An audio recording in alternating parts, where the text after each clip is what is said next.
Hey, fellas, embrace this moment. We bring the fight to them. Yes, we come out the first 5 minutes and we throw the first punch. We come out the first 5 minutes and we throw the first punch. Let's go.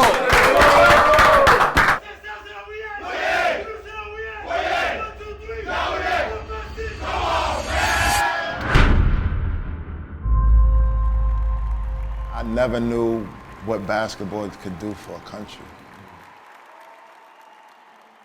until I was a part of this. Well, around the world, South Sudan has come to be known for its struggles in its first decade of independence, but it's also managed to make its way to the international basketball scene. African basketball is different. You definitely have to teach mental toughness and physicality. Teams were saying in the beginning that we weren't physical, we're not strong enough to keep up with the way basketball is played in Africa. People saying, oh, you guys play fast, you play fast. And I said, why not? World Cup. Oh, fire, so much emotion. We don't have just one guy. If someone doesn't have a good night, best believe that it's 5 other guys that are capable of having, one of those type of nights. Don't get comfortable. Strive for greatness. Keep on competing. 20 more minutes, we close this thing out. And stay together. Stay the course. We're competing for the top spot to qualify for the World Cup. For people here, it's the first time ever that a team might go to the World Cup. They've seen their team beat Egypt, Congo, Tunisia. They've never seen it.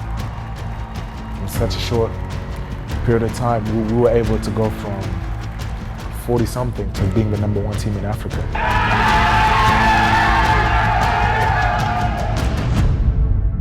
Well, South Sudan captured the hearts of the continent. Their emergence as a new force in African basketball has coincided with the leadership of ex-NBA star Luol Deng as the president of their federation. As a South Sudanese kid, always trying to look someone that was from my country, trying to do the same thing. And that's where I saw Luol Deng. He was definitely one of the players that I looked up to a lot. Looked up his name, see he went to Duke, see he was on the British national team. I was like, wow, I gotta figure out a way to be like him. It's one thing for people to say, what they do for where they're from, but he's doing it for a country. He's a natural born leader. He trusted me with something that is so precious to him.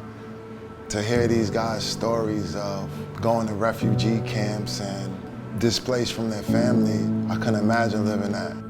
My mom was in Gambela and she ended up migrating to Nairobi, Kenya, and I was born in a refugee camp there. My parents moved from South Sudan during the Civil War. They moved to Lebanon, where I was born. I was born in Kakuma, a refugee camp right on the border of South Sudan. My parents moved there from a will because of the Civil War. Imagine your family fleeing a country and going to find life somewhere else, and instead of you being in that other country and forgetting about South Sudan or enjoying your professional basketball career, you're actually committing to come back and play for the same country that you fled because of the war, and you're the one now bringing all this positivity to it.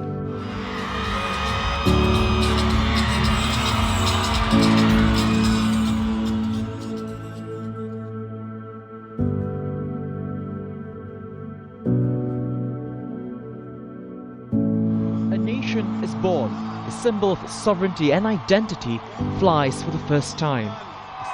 They celebrate their long-awaited independence, marked by 2 civil wars over 5 decades and countless lives lost.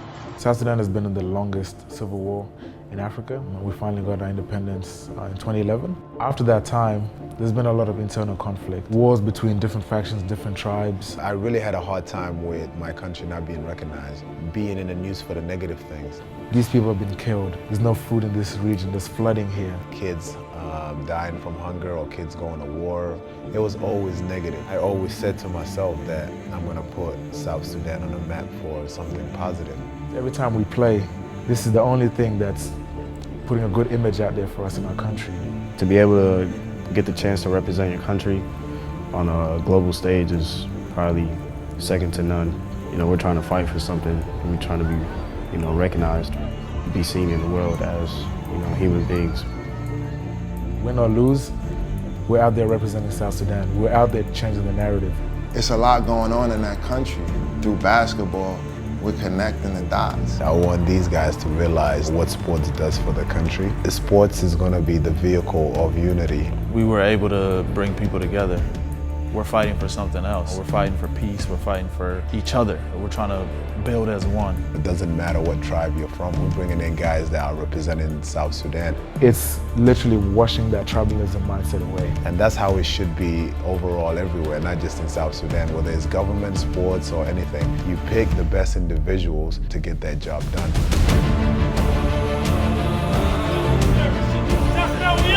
It just shows an example of why we should all work together.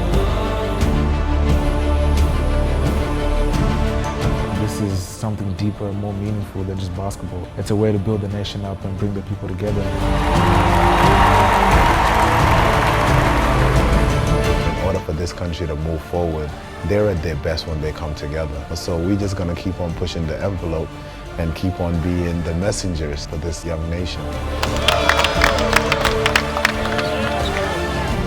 Unbelievable, folks. South Sudan, one tough team. 4, 5, 6, come on, man!